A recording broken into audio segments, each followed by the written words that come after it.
Welcome, everybody, to YMA Chat, episode number 31. I am here with 32. Mr. Yarwood.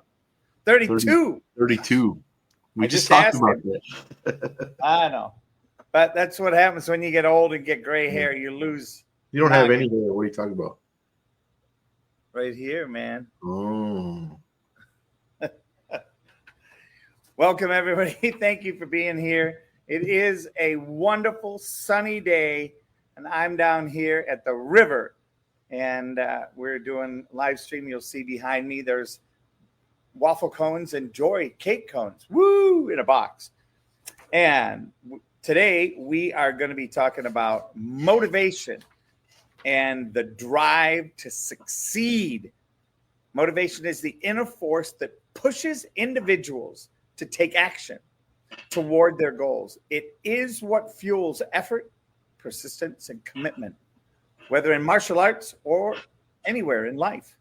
Motivation can come from within, intrinsic motivation, or from external factors, extrinsic motivation. But both play a crucial role in personal growth and achievement. Over to you, Mr. Yarwood.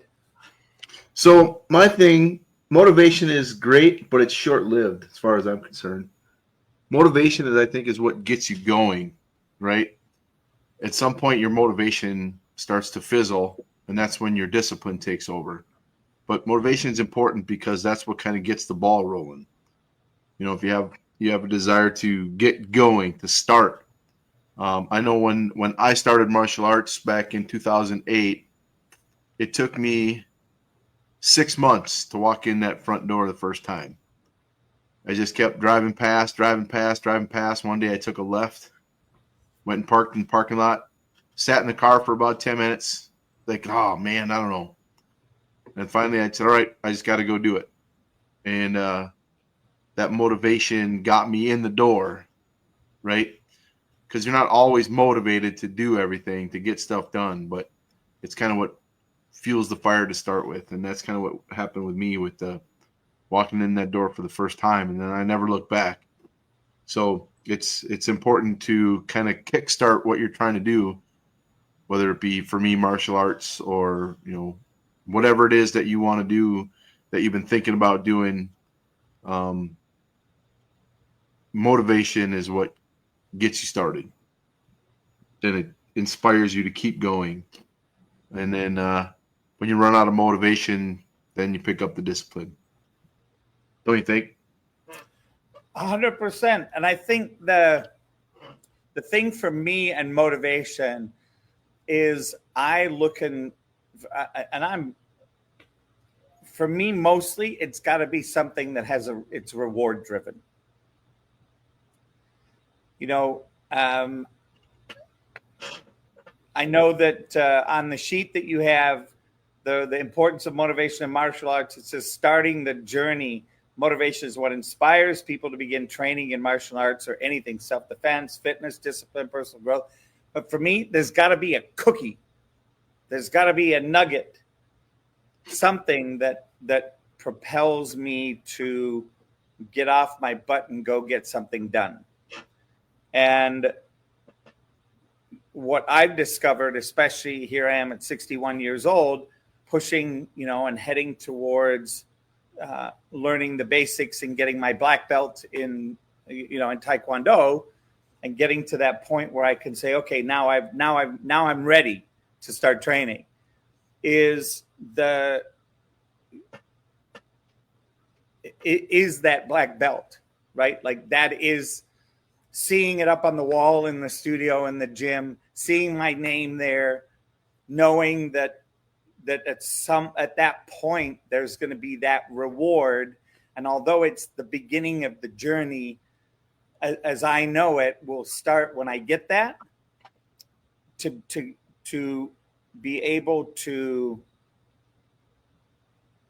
have the factors, have the flexibility, have the strength, the coordination, the determination, all of the things that I'm equipped with to be able to say that I'm ready to start that journey as a black belt, that's exciting, right? Because The last time I did it in my 20s, I dropped out and walked away. And it's a thing that's unfinished in my past.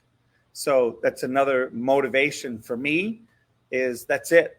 I don't care what it takes, or, in this case, I got injured. So it slowed me down. I've watched people that were next to me or quote unquote ranked below me, pass me. And, I have to remember that for me, that motivation now is single-handedly just is me focused. It's not about anybody else. It's between me, Mr. Yarwood, and the journey. Yeah, that's the thing too, is like you never know where you're going to find the motivation, right? It's going to pop up in different places. Like for me, I mean, I'm on a personal journey in martial arts. My goal ultimately is to become a master, which is 2 years away.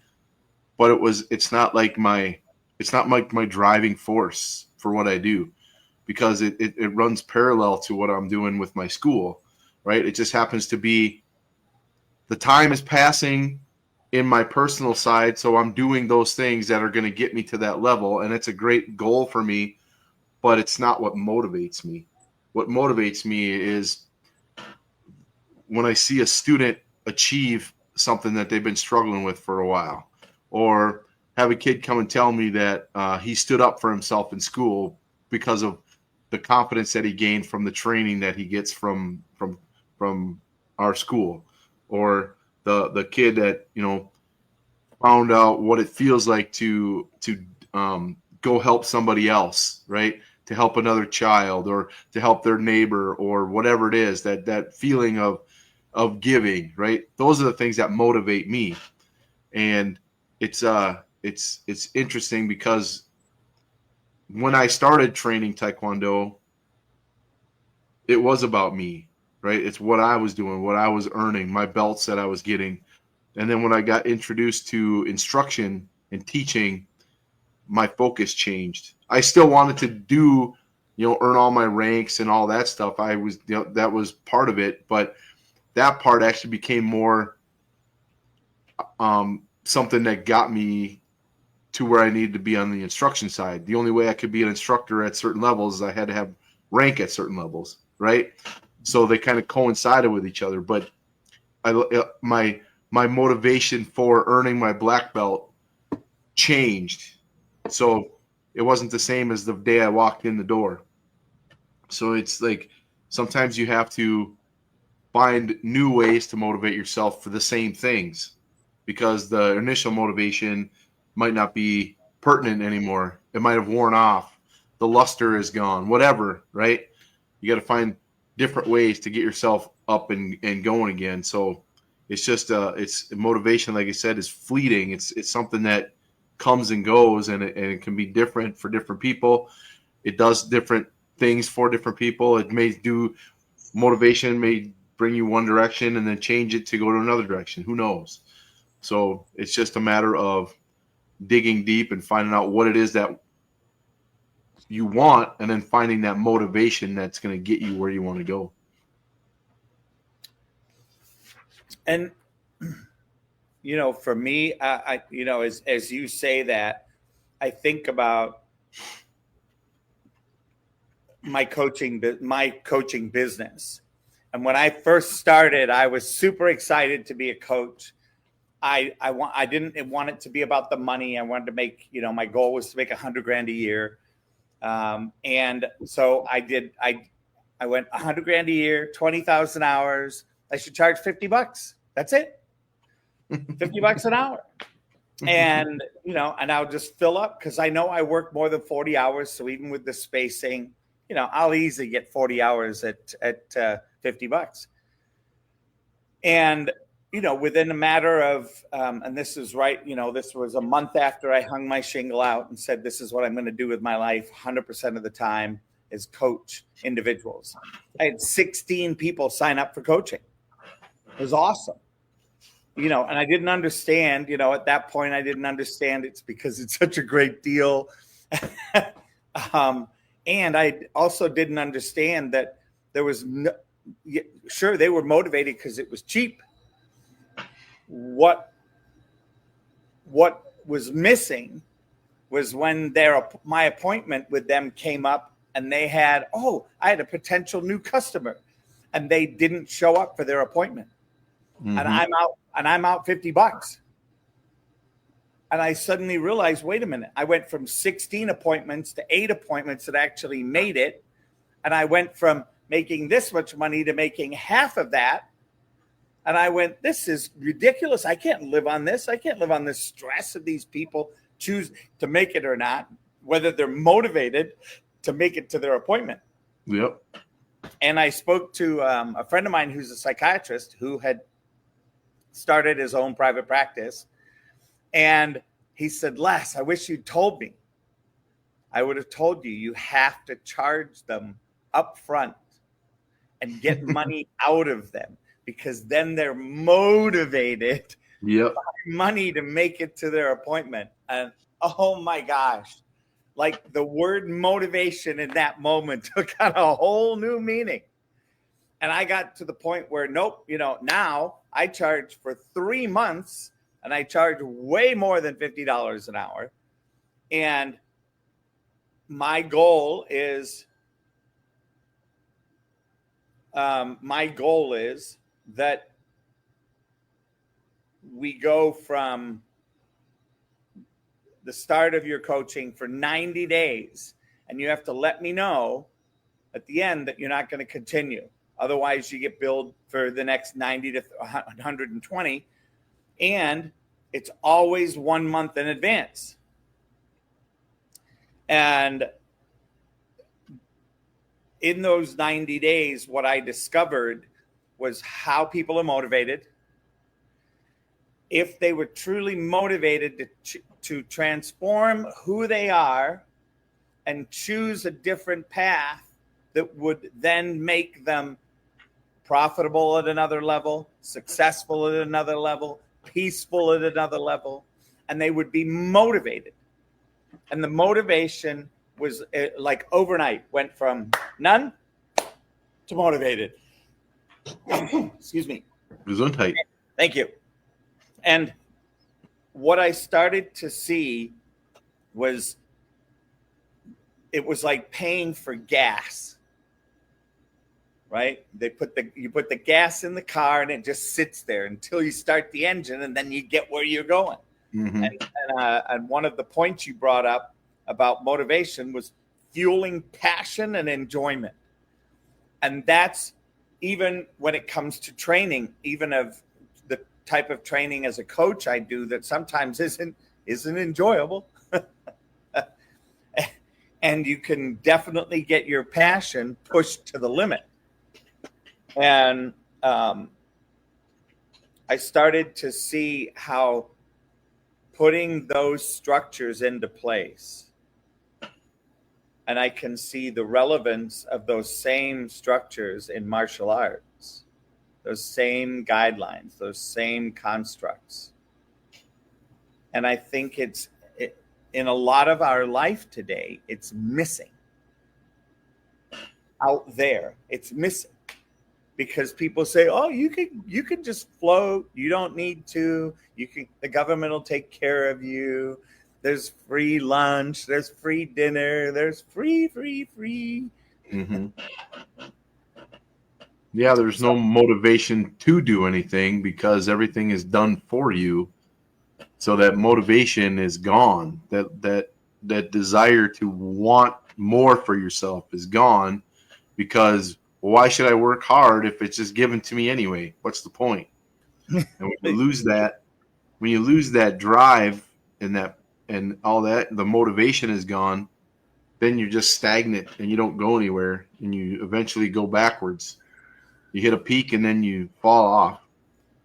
And then if your free lunch gets taken away from you, you've been beaten down so much that you don't have any motivation to do anything because it's been beaten out of you. So now you're screwed because you don't know how to motivate yourself anymore because you haven't had to. then your drive for success and for whatever it is you're looking for is gone. And I think that's what martial arts provides at another level for kids that are in school, that are kids that are going through schooling, right? It gets them motivated. It gets them excited. It gets them, wakes them up in the morning, right? Yep. Just, hey, I went to school today because I was excited to go to martial arts afterwards. Yep. Yeah, it's and that's a challenge too as an instructor to motivate your kids to want to do these things, because if they're coming out of that environment where they're not pushed, right, they're pulled, so they have no understanding of what it means to work hard to get something. Having them learn martial arts and having them teaching them to that the only way you're going to get it is to work for it.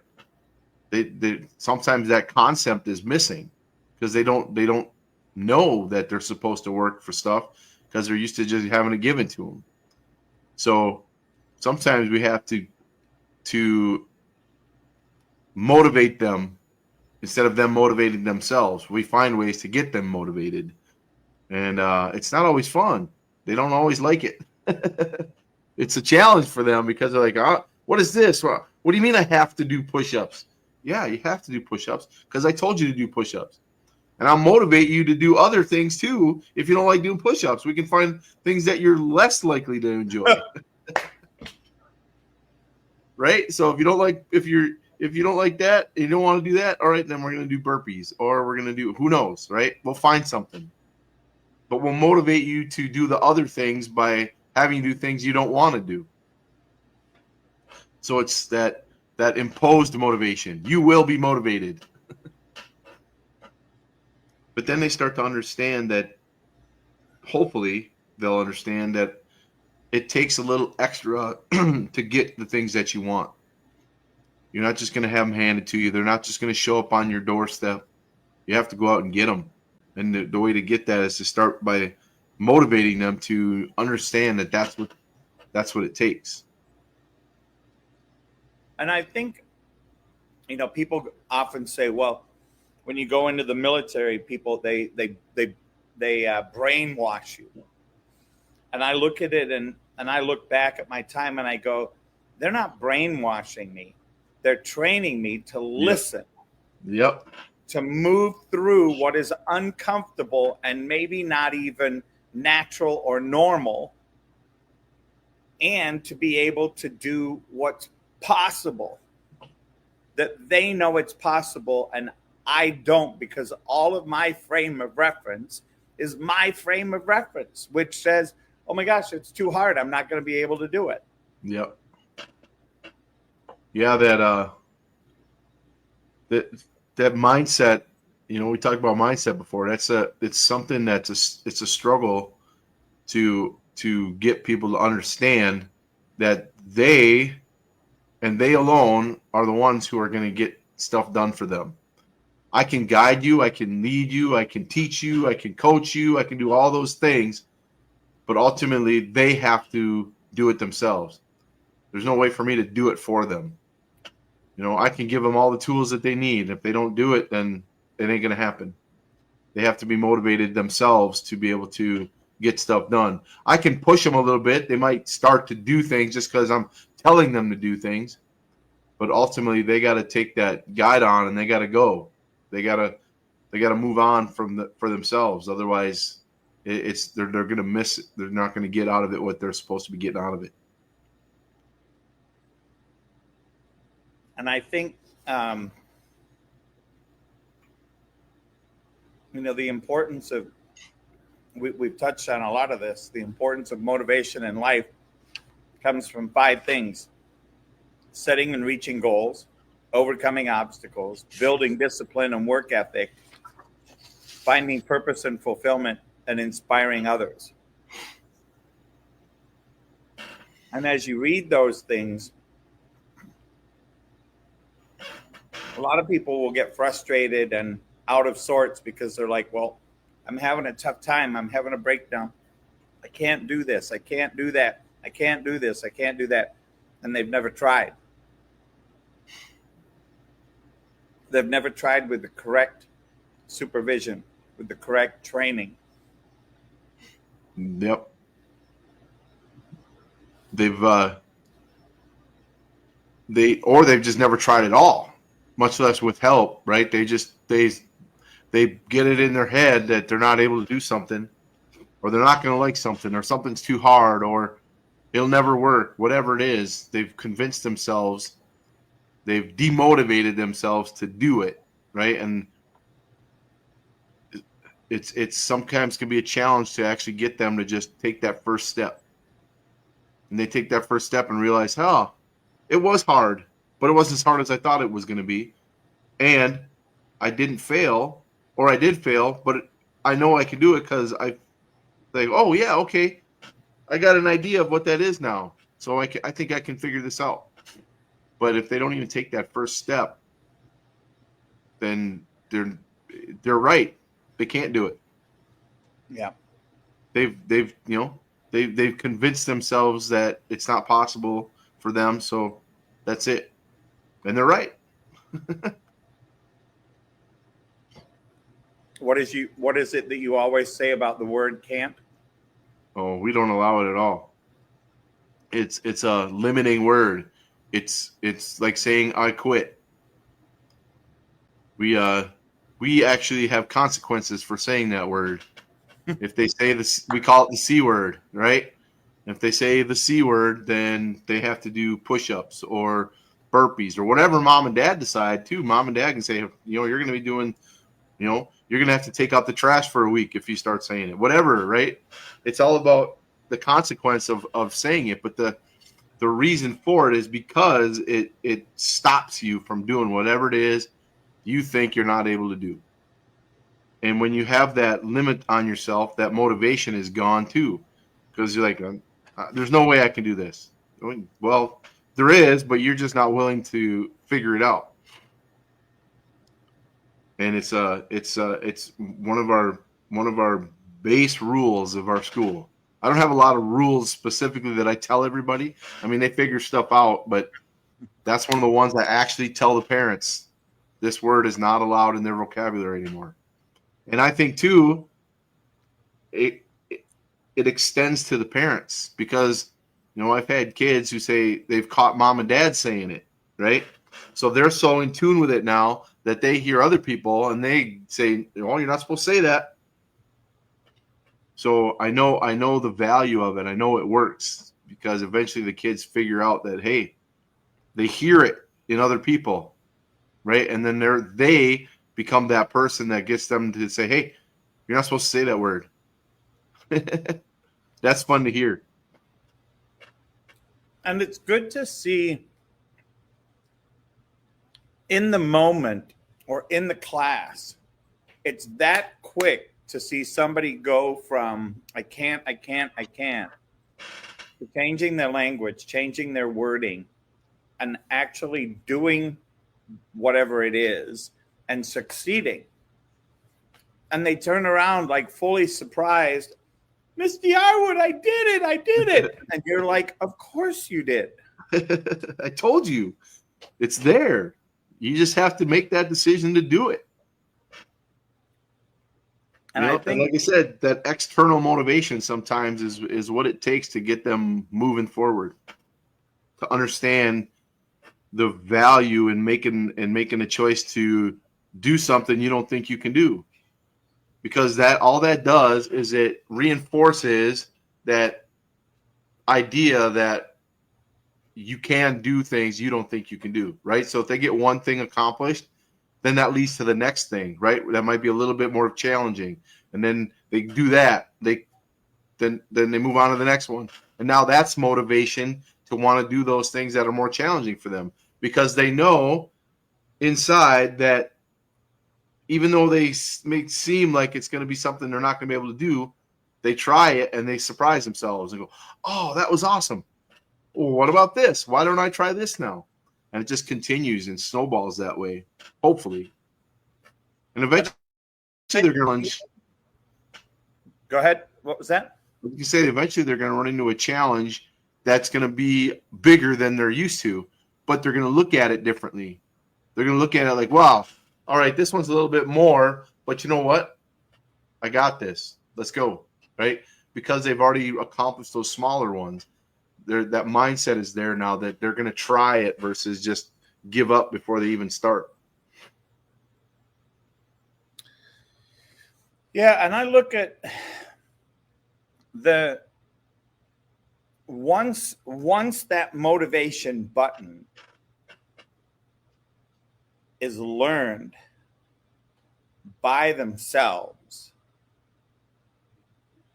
the access to it is never ending. Yep. I wrote something in the comments. I said, push through your challenges. Why? Because then you know yourself as somebody greater than you did before. Mm-hmm. And the world out there doesn't want that. Nope. The world right now is designed itself to be in such a place that we want you to stay small. We want you to stay insignificant. We want you to stay dependent on us. Mm-hmm. We don't want you to be motivated. Because if you're motivated, then you get stuff done. And when you get stuff done, we don't have control anymore. Yeah. So, yeah, this is really a good one. I'm glad we got an opportunity in the conclusion aspect of it. It says motivation is the spark that ignites passion, perseverance, and growth. In martial arts, it keeps students training and striving for excellence. In life, I'm watching somebody, and I'm watching these kids go down the park here, and I think, what motivates a kid to have fun? Like, what is it? And as we're saying this, I think just like when you go to the theater and you cough, all of a sudden there's a bunch of people that cough in the theater. Just like when somebody gets happy and starts laughing and dancing and having a good time, other people get addicted. They get motivated by that. And I think that's the same thing with the conversation about motivation. That's all it takes. Yep. Got to get that ball rolling. Yep. Most definitely. Well, Mr. Yarwood, any final thoughts on motivation before we wrap up tonight? No, like I said in the beginning, motivation only gets you so far, right? It gets you started. It ignites you. It's that discipline that keeps you going. Because when you don't want to do something, when you're tired, when you're sick, when you're busy, whatever, and you decide, you know what, I'm going to put that off, right? That's not motivation. That's discipline. And if you can get it done, the discipline then reignites your motivation to want to do more. So it's kind of keeps working. That discipline is always there. That motivation goes like this, up and down on top of that discipline, right? So you get something done, the discipline to get it done. Say you don't want to go work out in the morning, but you decide to anyway, and then you get motivated by your results, and you want to do it again and again and again. So having discipline inspires motivation. And, it's just the first thing is put that foot on the floor, put in front of you, and just go. Yeah, I love that. Having discipline inspires motivation.